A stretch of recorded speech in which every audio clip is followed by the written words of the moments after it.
Welcome to Don't Get Tested. In this presentation, I'm going to discuss the following. 1. The deal that set the framework for the importation of 10 million PCR tests into Australia, which are being used all over the country, but particularly in Victoria, and whether or not there could have been a conflict of interest in this deal. 2. The corporation behind the PCR tests, BGI, and their apparent ties to crimes against humanity and the security threat they pose. 3. The reported ineffectiveness of PCR tests for detecting in patients what the world refers to as COVID-19. Now, the information to be presented in this presentation is all publicly available, and I hope it can be useful for people here in Australia and around the world.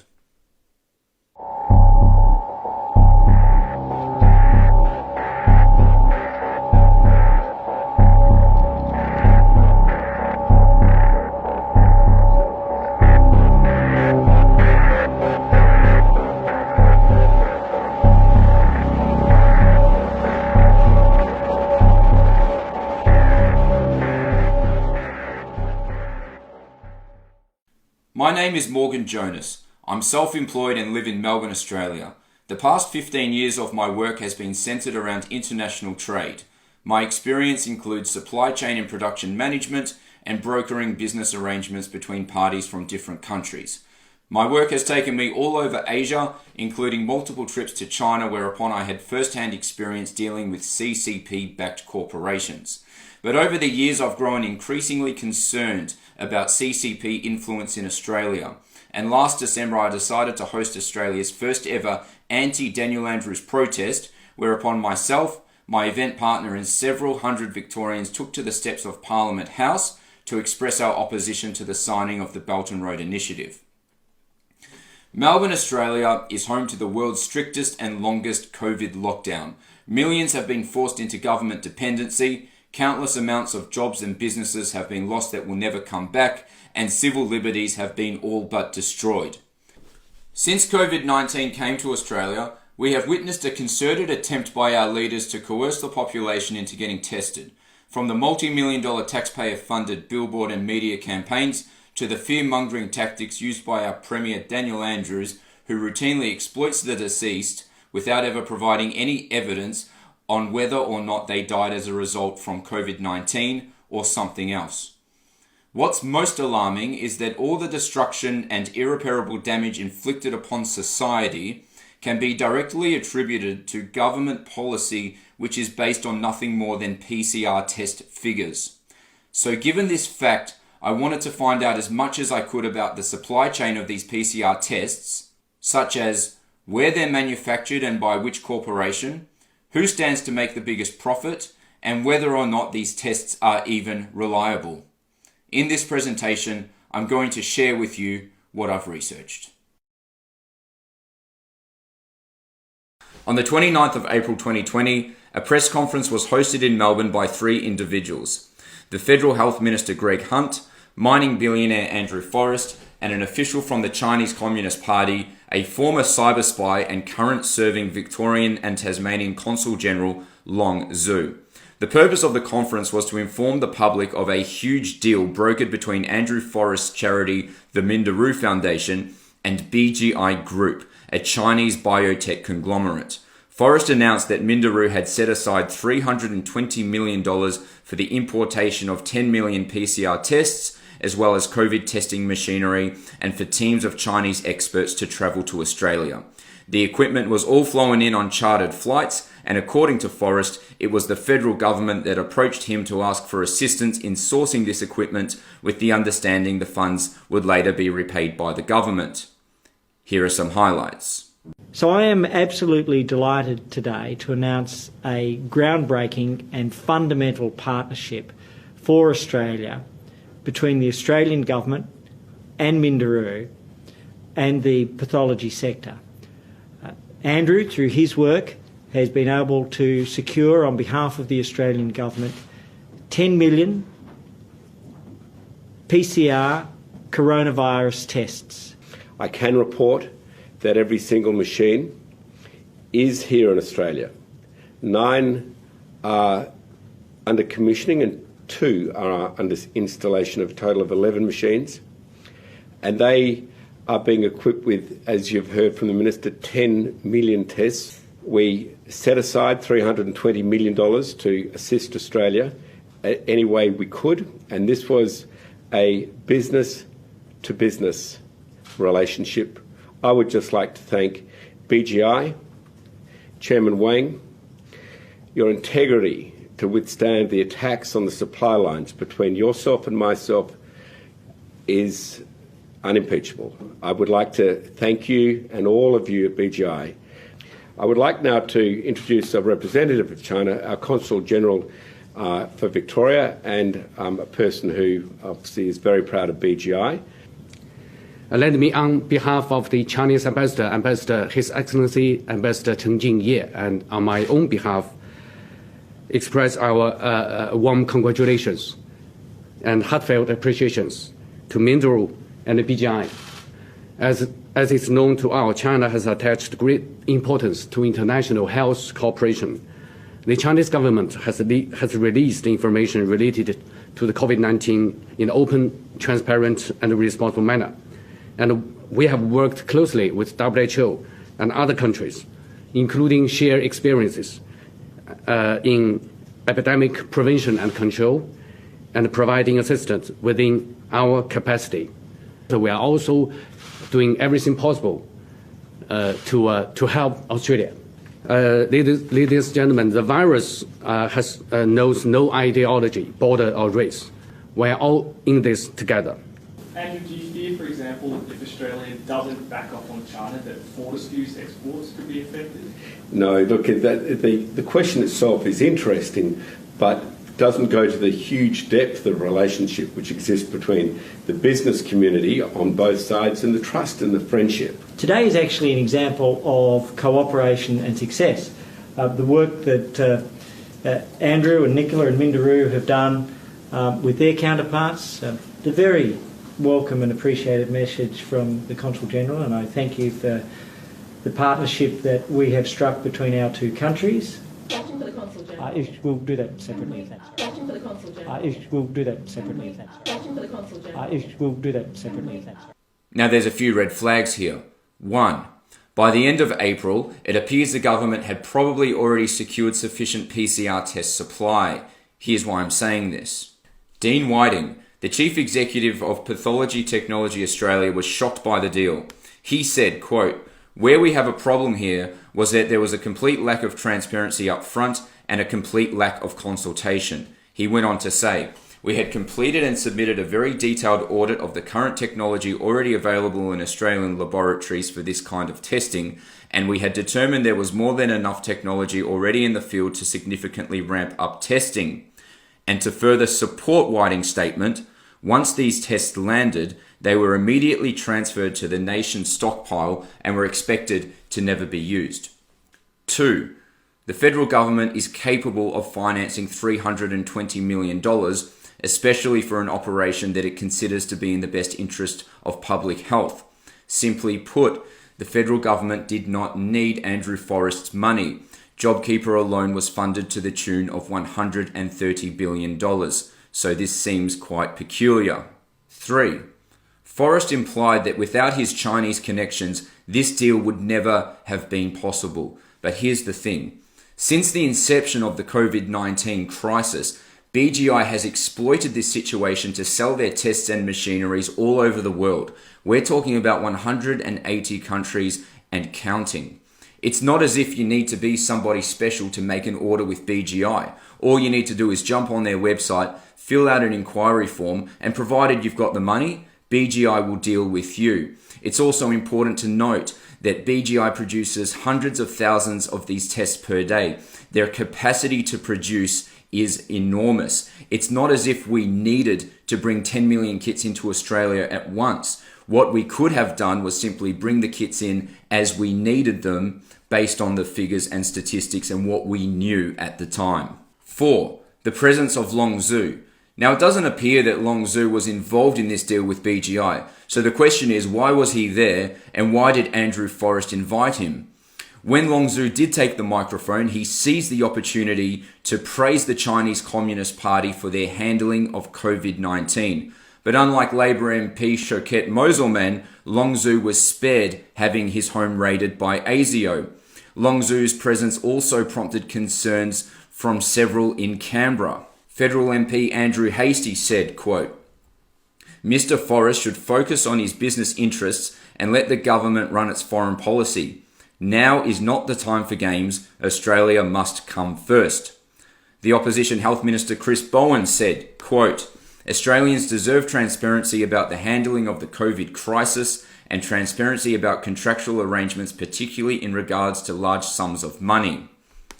The former Resources Minister Matt Canavan said, "No proud nation should put themselves in a position where another country can dictate its foreign policy." So here's how I see it. Any contract with a foreign nation that involves large sums of money and the importation of equipment of a sensitive nature that has both national health and national security implications should be free from private interests, open and transparent, and ultimately handled by the federal government, not a private businessman who was A, not democratically elected to a position of trust, B, could be putting the interests of a foreign nation ahead of Australia, and C, has a deeply vested interest in China's economy, which I'll get to more in a bit. I also find it extraordinary that the government would seek the advice of a mining magnate over the advice of Pathology Technology Australia, who are our nation's leading experts in medical testing.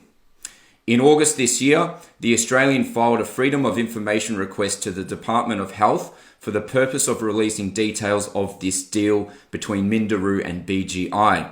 That request was unfortunately knocked back. So you got to ask yourself the question, could there be a conflict of interest here? According to the Merriam-Webster Dictionary, the term conflict of interest is defined by the following: a conflict between the private interests and the official responsibilities of a person in a position of trust. Now here's the deal. Andrew Forrest made his billions and continues to make his billions off selling iron ore to China. On the flip side, the CCP is in the midst of an aggressive strategy called Made in China 2025, which is an initiative to dominate emerging global markets, including biotechnology and pharmaceuticals. So maybe there was something in it for both sides. I'm not saying that for sure, and I'm not saying that this is a smoking gun, but considering that Forrest demanded the Australian people to trust him, it's only fair that we put him under the microscope. I'm going to read through some bullet points here on Andrew Forrest, his work, and some other related information. Andrew Forrest is the founder and former CEO of Fortescue Metals, a multi-billion-dollar Australian iron ore company. As of 2019, according to Forbes, Forrest was the 7th richest person in Australia with a net worth of $4.3 billion. The primary customer of Fortescue Metals is China. To date, China depends on Australia for over 60% of its iron ore needs. In February this year, Forrest purchased 22 million shares in Fortescue Metals for $249 million, making him the biggest shareholder at over 36%. He made the purchase when investors were fleeing the share market due to COVID concerns. Last financial year, the share price of Fortescue Metals soared. And although other countries' demand for iron ore decreased, China's demand remained strong. Last financial year resulted in Fortescue Metals turning its biggest recorded profit, resulting in Forrest banking just shy of $2 billion. So what do you reckon? Do you think there could have been a bit of you scratch my back and I'll scratch yours? I'll get your biotech and pharmaceuticals into the Australian market, you keep buying my iron ore, and let's all make money together. I think it's interesting that China has threatened just about every Australian industry apart from iron ore. And that's simply because without Australian iron ore, China stops. No more military, no more infrastructure, and no more industrial expansion. I think it's insane and reckless that the government put someone like Forrest in charge of facilitating such a sensitive matter. And I consider it a slap in the face to the Australian public that the Freedom of Information request was knocked back. Founded in 1999, BGI Group, formerly known as the Beijing Genomics Institute, is a multi-billion-dollar Chinese biotech conglomerate based in Shenzhen, China, and according to the Australian Strategic Policy Institute, is the largest genetic research organisation in the world and happens to be the manufacturer of the 10 million PCR tests which make up the majority of tests in Australia, but are mostly being used in Victoria. BGI refers to itself on its About Us page as the, quote, world's leading provider of genomic sequencing services, and has a focus on areas such as clinical research in human health, drug development, genomic sequencing, and medical testing. Here's some additional information. BGI has 6,000 staff employed all around the world and has operations in over 100 countries, including a headquarters located in Brisbane. Since the inception of the COVID crisis, BGI has sold PCR tests to 180 countries and counting, and has set up 58 BGI equipment-equipped labs, 11 of which have been established in Australia, with multiple located in Victoria. In fact, just like Fortescue Metals, BGI recorded its record profit this year. In 2017, BGI went public on the Shenzhen Stock Exchange, raising $81 million in their initial public offering. In May earlier this year, BGI raised more than $1 billion for its subsidiary MGI from investors including IDG Capital and CITIC Private Equity. Now, it's interesting to point out that CITIC Private Equity is a subsidiary of CITIC Group, a Chinese state-run investment firm that has deep business interests in the Western Australian iron ore industry. Now, BGI claims to not be associated with the Chinese government and told Axio back in June that, quote, BGI is an independent company owned by shareholders and employees. It is not owned or controlled by the government. But here's the truth. BGI has demonstrated over the years that they are absolutely in cooperation and in collaboration with the Chinese government. Here's a few examples. A, BGI was founded with government support in 1999. B, BGI runs the Chinese Communist Party's National Gene Bank, which is a massive government-owned facility for the purpose of storing DNA. C, BGI received a $1.5 billion loan in 2010 from a Chinese state development bank. D, BGI's researchers have collaborated with the Chinese military. E, BGI joined the Chinese Communist Party's Belt and Road Initiative and now has access to the same Chinese state-run commercial lending institutions as do other Belt and Road organisations. It's important to note that under Daniel Andrews, Victoria was the only state to sign up to the Belt and Road Initiative. And D, BGI is at the forefront of the Chinese Communist Party's Made in China 2025 program, which is Beijing's plan to dominate global emerging markets, including but not limited to biotech, pharmaceuticals, and medical infrastructure. Here's some other bits and pieces. Here's a photo of the BGI team proudly raising the BGI flag in front of Melbourne Pathology. That looks to me somewhat as a symbolic gesture of conquest in a way. In 2015, BGI provoked controversy and concerns from animal welfare organisations after attempting to commercialise genetically modified animals such as micro pigs as pets.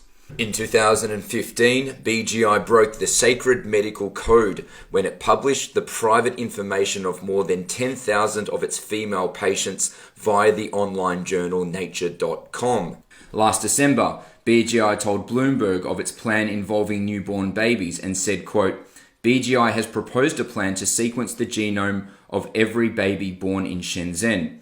Now, this strikes an eerie parallel to a Facebook post made by Daniel Andrews in 2017, where he stated, quote, every baby born in 2020 and 2021 will be invited to be part of the biggest clinical study in history. BGI is currently being sued by the US-based genomic sequencing company Illumina for alleged intellectual property theft of multiple patents. But perhaps most concerningly of them all is BGI's apparent links to the most terrible crimes against humanity. Crimes against humanity is defined by the Oxford Dictionary as a, quote, deliberate act, typically as part of a systemic campaign that causes human suffering or death on a large scale. So we're talking about crimes such as large-scale enslavement, rape, torture, and murder, all of which the Chinese people have been routinely subjected to under the iron fist rule of the Chinese Communist Party for over 70 years. But over time, as technology has evolved, so has the manner in which the Chinese Communist Party carries out these crimes. In recent years, Chinese biotech companies such as BGI and others, which are ultimately controlled by the Chinese Communist Party, have been accused of committing crimes against innocent citizens, including, but not limited to, the unlawful large-scale collection of DNA samples, forced medical testing, and in March this year, the independent China tribunal passed down its full judgment and proved beyond reasonable doubt that forced human organ harvesting is being carried out by the CCP in collaboration with Chinese corporations. I'm going to read a passage from page 150 of the 562-page report that was published by the China Tribunal in March. It said, "There has been a population of donors accessible to hospitals in the People's Republic of China whose organs could be extracted according to demand, and this has coincided with the long-term practice in the People's Republic of China of forced organ harvesting, and with many Falun Gong practitioners, along with Uyghurs, being compelled to have medical tests forced on their organs." The tribunal's findings were so substantial that several countries around the world actually banned their citizens from travelling to China for organ transplants. Some of the countries were Israel, Italy, Taiwan, and Spain, and I think Australia should do the same. So here's the situation. BGI is implicated in these crimes. Here's what people are saying. In 2017, Human Rights Watch raised concerns over DNA harvesting in China, which was being carried out under the false pretense of free medical testing. And in July 2020, Human Rights Watch's senior China researcher Maya Wang told The Guardian that her organization was concerned about, quote, the large amount of sensitive personal data BGI was collecting both in China and globally. She went on to say, "We are also concerned about its reported close ties to the Chinese government, which has spent enormous efforts to amass people's data for mass surveillance and behavioral engineering purposes." Earlier this year, the United States Commerce Department added 11 Chinese companies to an economic blacklist over concerns they were participating in human rights abuses, including mass arbitrary detention and forced DNA collection against the Uyghur Muslim minority in the Xinjiang province. 2 out of those 11 companies were direct subsidiaries of BGI, the Xinjiang Silk Road BGI and the Beijing Luhe BGI. The Commerce Department said that these organizations were conducting genetic analysis used to further the repression of Uyghurs and other Muslim minorities, and that Beijing actively promotes the reprehensible practice of forced labor and abusive DNA collection and analysis schemes to repress its citizens. Our very own experts at the Australian Strategic Policy Institute have studied and reported on DNA harvesting in China for a long time now.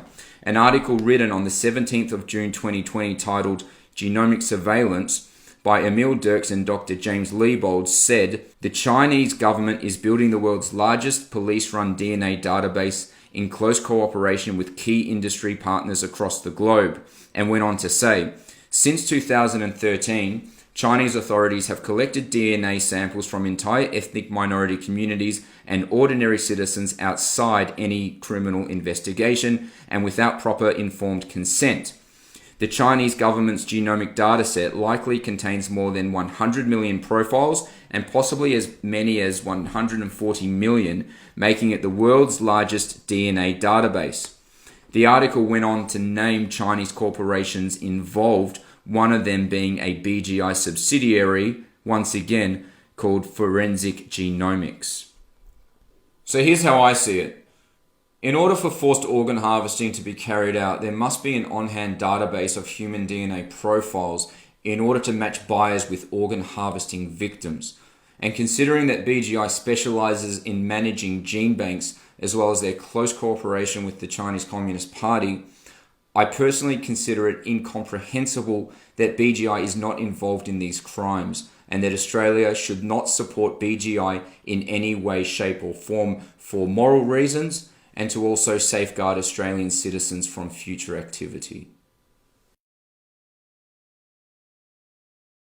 The BGI tests are the standard PCR tests which are currently being used all around the world for supposedly diagnosing patients with what the world refers to as COVID-19. It involves having a swab taken from the back of your throat and then analysed by a machine to produce a yes/no result. It's important to note that these BGI PCR tests, along with others, were not subject to typical scrutiny and were rushed through the TGA on a special exemption granted by the Department of Health. PCR tests are rapidly accumulating criticism from many of the world's leading virologists and experts in the field, primarily in relation to their high CT values, which stands for cycle threshold. This refers to the sensitivity of the test. So in other words, the higher the CT, the higher likelihood the test will pick up something it considers to be COVID-19. The CT of the test in Australia are just below 40, which is considered very high. Here are some examples of what people are saying. In March, the Philippines Health Department stated that BGI PCR tests were faulty and had to be discarded. The Health Undersecretary Rosario Vergni said at the time, quote, "The test kits earlier sent to us by China showed only 40% accuracy. We will not be using these because of the low accuracy. We have put these in storage instead." In August, Sweden's Public Health Agency reported the discovery of 3,700 false positives using BGI PCR tests and made the following statement. People who had mild symptoms or who didn't feel any symptoms at the time of the test received false positive results, and that the faulty kits had been reported to the Swedish Medical Products Agency. Now, BGI responded a few days later and said, quote, "China prefers to implement stringent rules, conduct thorough tests and set high sensitivity," essentially admitting that these tests are hypersensitive in nature. An article published by the New York Times in August titled, "Your coronavirus test is positive, maybe it shouldn't be," reported on data compiled by officials from New York, Nevada, and Massachusetts. Massachusetts, coincidentally, is home to a BGI headquarters. The article went into detail about the high CT PCR tests and went on to explain that up to 90% of people testing positive to COVID-19 carried such low amounts of virus that they probably would not be contagious, and went on to explain that other tests actually indicate how much virus is in a patient's body, whereas the COVID PCR tests produce a simple yes/no answer. Here's what some of the experts are saying. Dr. Michael Mina, an epidemiologist at the Harvard T.H. Chan School of Public Health, said, quote, "Tests with thresholds so high may detect not just live virus, but also genetic fragments, leftovers from infection that pose no particular risk." He went on to say, in Massachusetts, from 85 to 90% of people who tested positive in July with a cycle threshold of 40 would have been deemed negative if the threshold were 30 cycles. I would say that none of these people should be contact traced, not one. Dr. Juliette Morrison, a virologist at the University of California, Riverside, and it's interesting to point out that California is actually a state that banned the use of BGI. She said, quote, "I'm shocked that people would think that 40 could represent a positive." Scott Becker, the executive director of the Association of Public Health Laboratories, said, "The number of people with positive results who aren't infectious is particularly concerning." Dr. Angela Rasmussen, a virologist at Columbia University in New York, she said, quote, "It's just kind of mind-blowing to me that people are not recording the CT values from these tests and they're just returning a positive or negative." Canadian MP Randy Hillier had this to say in the Ontario Parliament. Take a look. Next question, the member for Lanark, Frontenac, Kingston. My question is to the Premier. Our COVID policies and the risk that they pose requires an honest and forthright discussion. Dr. Yeadon, a former chief scientist with the pharmaceutical giant Pfizer, has stated, and I quote, "Most, if not all, of the PCR tests result in false positives due to high CT thresholds." Juliette Morrison, a virologist at the University of California, states, and I quote, "Any test with a cycle threshold above 35 is too sensitive." The Public Health Agency of Canada reported in May of this year that testing over 25 cycles provides dubious results. the prestigious Oxford professor Dr. Carl Hannigan has stated, a PCR test does not equal COVID-19. Speaker, my question to the Premier is, your testing creating both a false understanding of the risk as well as false positives? On July 30th, the Deputy Medical Officer of Health, Dr. Barbara Yaffe, stated, and I quote, our testing can result in over 50% false positives. That is, the person actually doesn't have COVID. They have something else, or they may have nothing. She has also called for limits on testing of asymptomatic people, while the government calls for more. Another contradiction in a long list of COVID contradictions. We know high false positive rates are due to high CTs, and Canadian and world experts agree it should not be more than 25 cycles. Yet, according to the Journal of Virology, Ontario labs are testing samples at 38 to 45 cycles. That's what needs to be done. Speaker, to the Premier, when did the Premier become aware of these faulty tests and practices, and why have you done nothing to fix them since at least July? Back in June, the Doherty Institute, in collaboration with the University of Melbourne, published a report praising the BGI PCR tests. But it's important to point out that also back in June, the Doherty Institute received a US $2 billion donation from the Chinese tech company TikTok. And considering the extensive ties Melbourne Uni has with the Chinese Communist Party and the large-scale amount of funding it has received from them over the years, it's highly questionable whether or not the Doherty Institute and Melbourne Uni were acting in the best interests of Australians. In August, a team of experts from the Oxford University-based Centre for Evidence-Based Medicine published an article titled, "Are You Infectious If You Have a Positive PCR Test Result for COVID-19?" The study was focused on the relationship between COVID-19 infectiousness and PCR test results, and concluded that, quote, insufficient attention may have been paid how PCR results relate to disease. The relation with infectiousness is unclear, and more data are needed on this. If this is not understood, PCR results may lead to restrictions for large groups of people who do not present an infection risk. On the 13th of July, the Centre for Disease Control published a report on COVID-19 and PCR tests and had this to say, and I'm reading from the report right here. Detection of viral RNA may not indicate the presence of infectious virus or that 2019 nCoV is the causative agent for clinical symptoms. The performance of this test has not been established for monitoring treatment of 2019 nCoV infection. The performance of this test has not been established for screening of blood or blood products for the presence of 2019 nCoV. This test cannot rule out diseases caused by other bacterial or viral pathogens. The Bulgarian Pathology Association published an article on the 1st of July titled, "COVID-19 PCR tests are scientifically meaningless."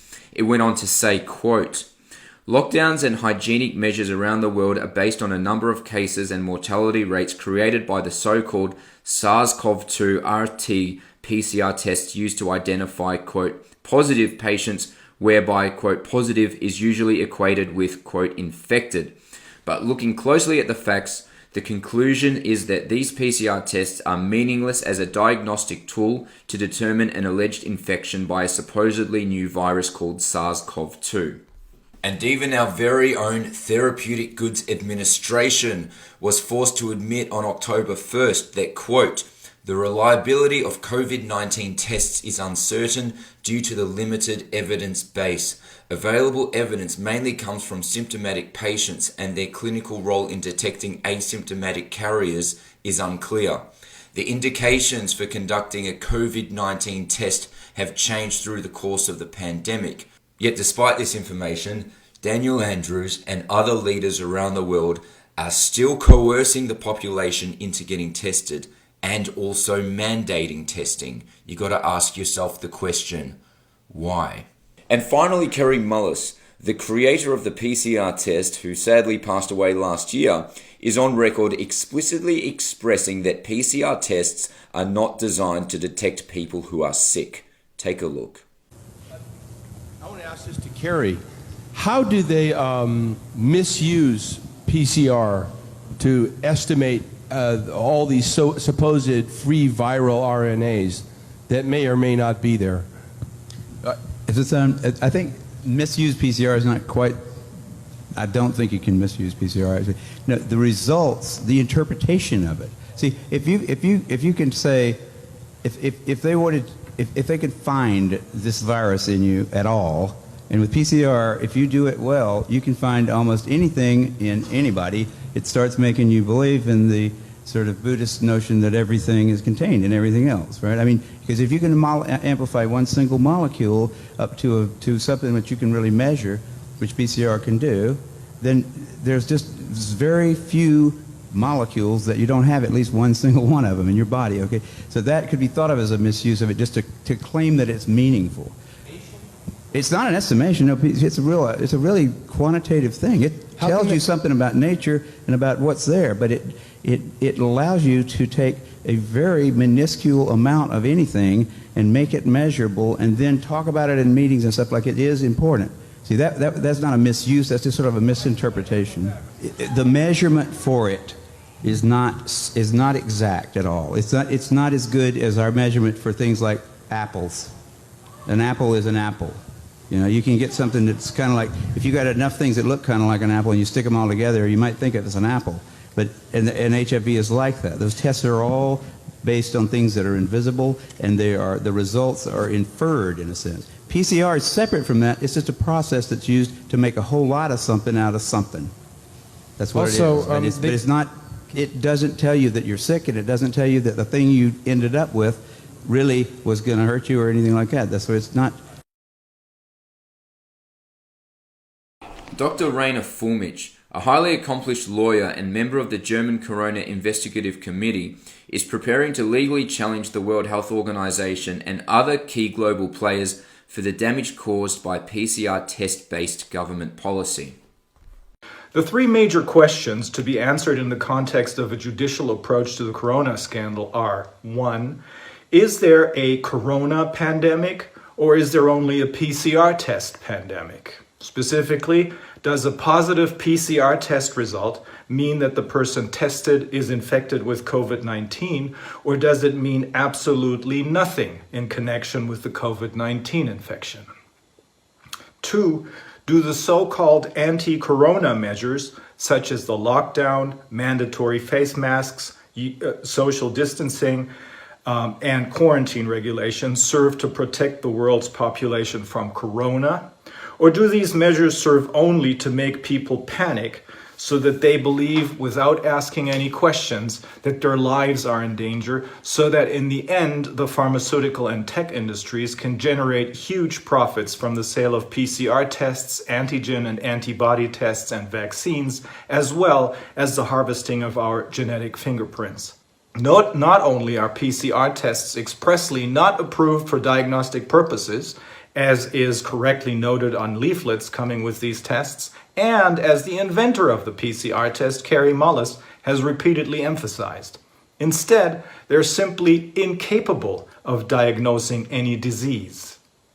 That is, contrary to the assertions of Drosten, Wheeler, and the WHO, which they have been making since the proclamation of the pandemic, a positive PCR test result does not mean that an infection is present. If someone tests positive, it does not mean that they're infected with anything, let alone with the contagious SARS-CoV-2 virus. It's really important to keep in mind that all the destruction and the loss of our civil liberties can be directly attributed to government policy, which is based on nothing more than PCR test figures. So should these PCR tests be proven to be completely useless and meaningless, it's only fair and reasonable that those who are responsible for enforcing this policy are brought to justice. And you have to ask yourself the question, who stands to benefit the most from manufactured, inflated PCR test results? It's certainly not the people. The people have suffered greatly. I think the answer is quite obvious. The world's multi-billion-dollar biotech and pharmaceutical companies benefit greatly, as do the world's power-hungry politicians. Another widely shared concern is that the CCP might be stealing genetic information on Australian citizens via backdoor access to BGI equipment. You see, the CCP is notorious for cyber theft and has an entire division of their military dedicated to the cause. In fact, earlier this year, the Australian government detected a large-scale cyber assault on our military. But nonetheless, the government and Health Minister Greg Hunt were quick to dismiss these concerns. But not so quickly. Unfortunately for Australia, the government did not explain to the public the measures it took to clear BGI equipment. And due to a special exemption from the Department of Health, all BGI equipment was able to be approved for use by the Therapeutic Goods Administration without typical scrutiny. It's also important to note that several nations have experienced data theft via Chinese-built technology. For example, it took the officials in Africa 5 years to realize their union headquarters, which was built by China, had been compromised by Beijing the entire time. Many experts from various countries, including here in Australia, have shared concerns that BGI could be doing the same thing. Here's what they're saying.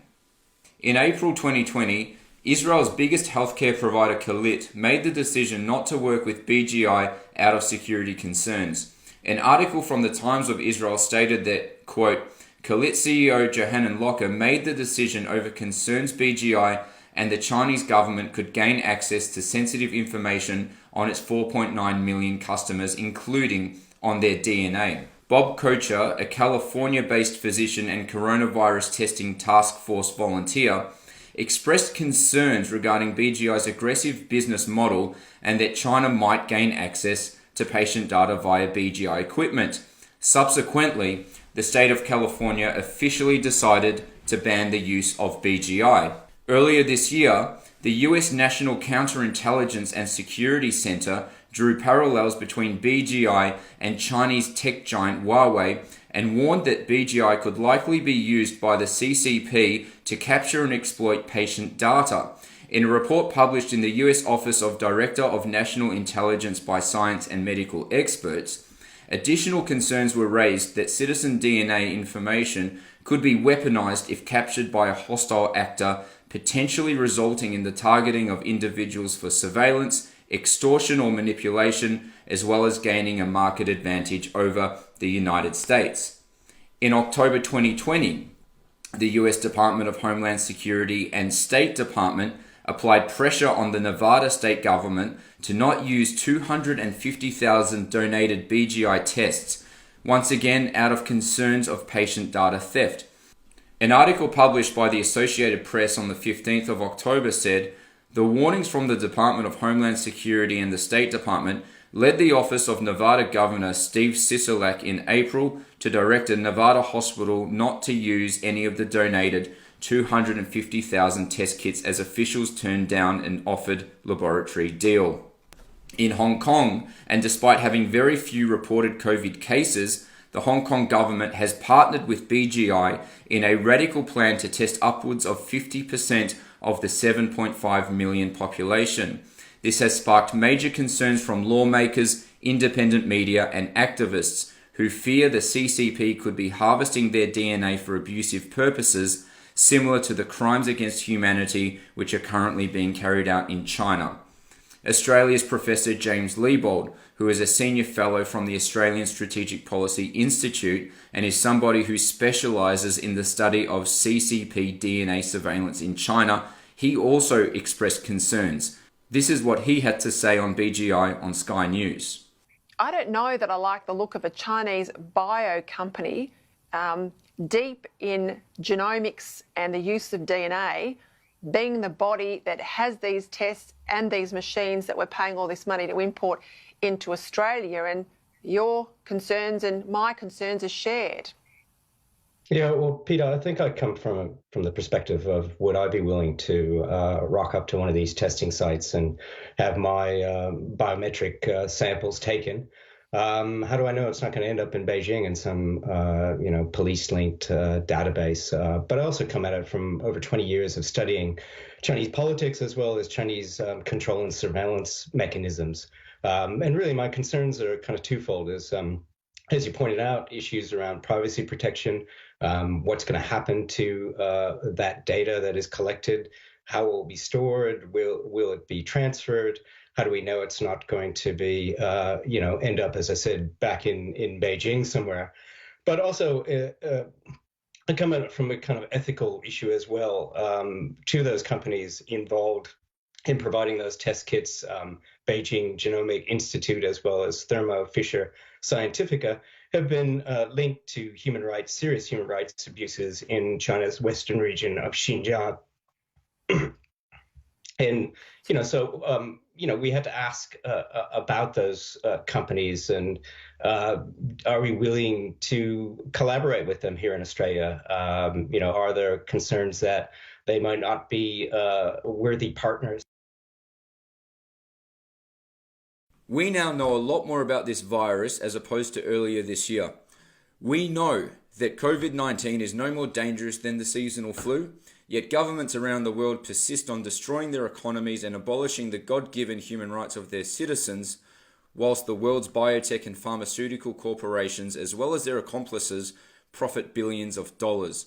It is only fair and reasonable that those behind this global scandal are brought to justice. I'm going to conclude this presentation with 3 recommendations. 1, for the deal between Forrest Minderoo Foundation and BGI and other involved actors to be investigated by ASIO. 2, for BGI to be blacklisted from operating in Australia on the grounds of moral reasons and national security. 3, due to the inconclusive nature of PCR test results and the destructive government policy it results in, all PCR tests and related COVID machinery should be immediately destroyed. Thank you for watching.